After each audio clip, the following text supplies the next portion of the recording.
Enxertos de Luz, obra A Divina Epopeia, de Bittencourt Sampaio. Nossa proposta é extrair trechos das obras para traduzir o pensamento do autor, sem fazer qualquer comentário pessoal sobre as ideias expostas por Bittencourt Sampaio. Notas ao canto 13. Sob a figura simbólica da Páscoa, Jesus faz o derradeiro e solene apelo à prática da lei do amor, e assim à fraternidade universal, único meio da regeneração humana, caminho de redenção e liberdade que estabelecerá na Terra, segundo a lei essencial do progresso e harmonia universais, o reino de Deus. A expressão demônio, diabo ou Satanás não passa de uma figura para designar a má influência, a má inspiração, e nunca uma personalidade eternamente poderosa no mal, a que o homem pode ficar submetido a despeito da sua vontade. Deus criou o espírito independente, livre e responsável por seus atos, que são obra exclusiva sua, ou que é levado a praticar pelas más influências que atrai por seus instintos, seus sentimentos, suas inclinações, e que ele tem, em virtude do livre-arbítrio, a faculdade de aceitar ou repelir. O contrário é colocar a divindade em face de um ser imensamente tão poderoso e imortal quanto ela, o gênio do mal, como se este não fosse a consequência natural do bem, do justo e do honesto, invertidos pelos nossos próprios atos. Jesus, sabendo que o Pai em suas mãos depositara todas as coisas, e que assim houvera de Deus saído e para Deus voltava.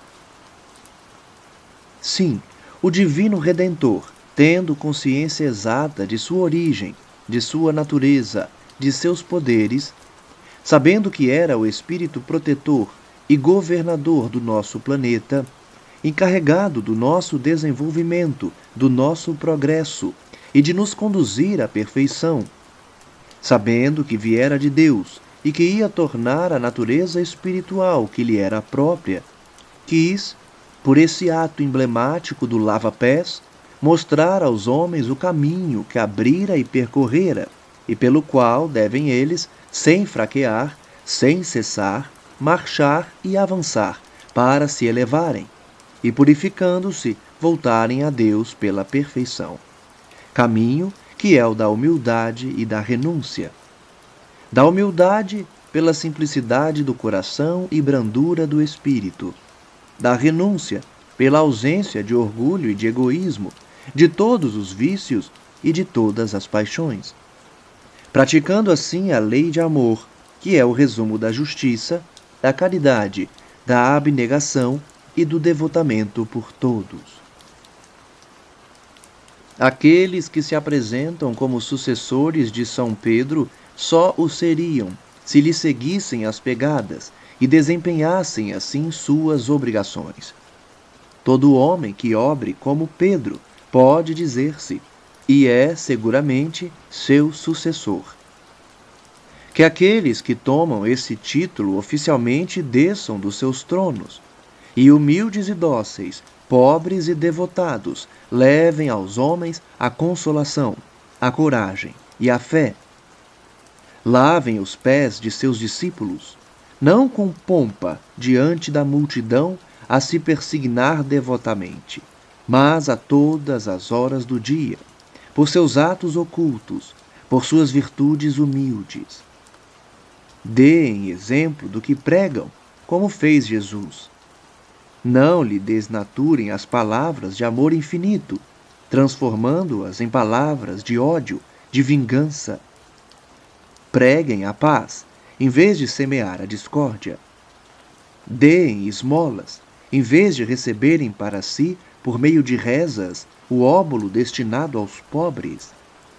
E poderão chamar-se sucessores de São Pedro, pastores do rebanho, que é toda a humanidade.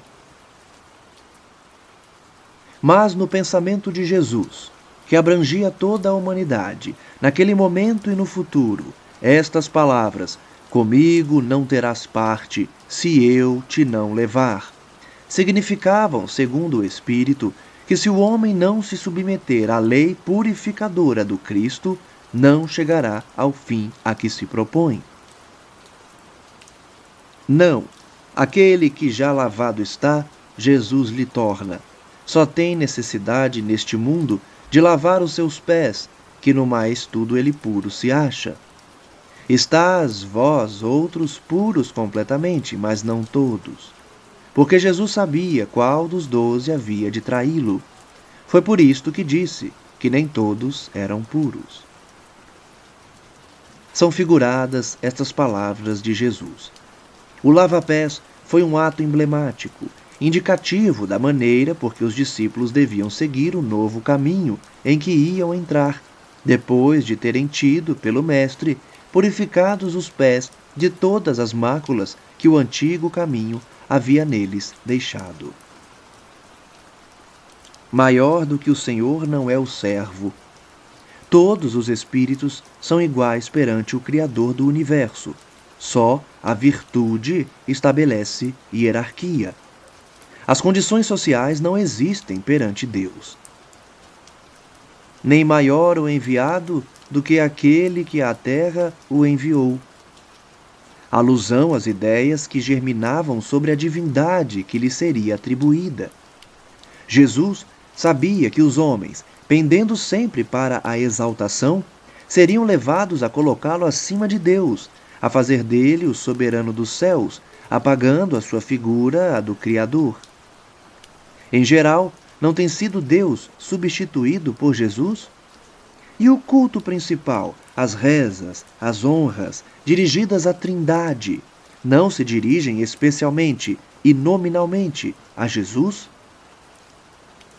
O Divino Mestre, que nunca se disse Deus, que pelo contrário proclamou sempre a existência do Pai, o único Deus verdadeiro, teve aqui em vista condenar antecipadamente a exageração humana que o colocaria acima do Todo-Poderoso. Se, entretanto, estas coisas sabendo, as praticardes, haveis de ser felizes, certamente. Quer dizer, se compreendeis a igualdade entre os homens de boa vontade e o lugar que deveis designar ao Mestre, sereis felizes, porque praticareis com sinceridade a fraternidade e o amor universal. Glorificado agora certamente é o Filho do Homem, e nele Deus também. Se Deus agora nele se glorifica, a ele, o Filho, Deus glorificará consigo mesmo, e cedo o glorificará. Essas palavras se referem ao sacrifício que ia consumar-se e aos efeitos, aos resultados que produziria então e no futuro para progresso e regeneração da nossa humanidade. A elevação da criatura à glória eterna é a única maneira de dar glória e honra a Deus e a seu enviado celeste. Mas eu vos dou um mandamento novo: amai-vos uns aos outros. Desta sorte, se amardes uns aos outros, meus discípulos, saber-se-á que sois. Essas palavras de Jesus não necessitam de comentário. Dirigiam-se especialmente aos discípulos e se aplicam em seu pensamento a todos os tempos, porque, como já o temos dito muitas vezes, a missão do Divino Mestre começou com a formação do nosso planeta. Manifestou-se pelo seu aparecimento entre os homens, continua ainda, e não acabará senão quando ele nos tiver conduzido à perfeição, e por ela à classe dos espíritos puros, aos pés do bom Pai Celestial. Aquele que pratica a moral pura que Jesus pregou na terra é seu discípulo, porque pratica a fraternidade e o amor universal.